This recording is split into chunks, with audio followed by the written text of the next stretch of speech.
আজকে বানাচ্ছি মাছের ডিমের কারি, যেটা বানানো খুবই সহজ আর খেতেও কিন্তু বেশ ভালো হয়। তাহলে চলো ঝটপট করে তোমাদের সঙ্গে রেসিপিটা শেয়ার করি। প্রথমে মাছের ডিমের মধ্যে পেঁয়াজ কুচি, পরিমাণ মতো লবণ, হলুদ গুঁড়ো, লঙ্কার গুঁড়ো, আদা রসুনের পেস্ট, বেসন দিয়ে ডিমটা মেখে নেব। কড়াইয়ের তেলটা গরম হয়ে গেলে ডিমগুলো অল্প অল্প করে দিয়ে লাল লাল করে ভেজে তুলে নামিয়ে ওই তেলেই আলুটা ভেজে নেব লবণ আর হলুদ দিয়ে।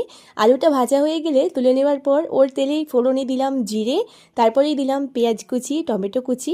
হালকা একটু ভাজা হয়ে গেলে ওর মধ্যে দিলাম আদা রসুনের পেস্ট, তারপরেই দিলাম পরিমাণ মতো লবণ, হলুদ গুঁড়ো, লঙ্কার গুঁড়ো দিয়ে মশলাটা ভালো করে কষিয়ে নিয়ে দিলাম ভেজে রাখা আলুটা।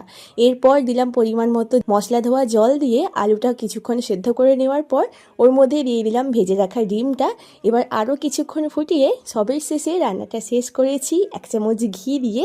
কেমন লাগলো জানিও রেসিপিটা, আর চটজলদি এটা বানানো হয়ে যায়। আর তোমরা কারা কারা খেতে ভালোবাসো অবশ্যই জানিও। তাহলে আজকের মতো এতটুকুই, টাটা।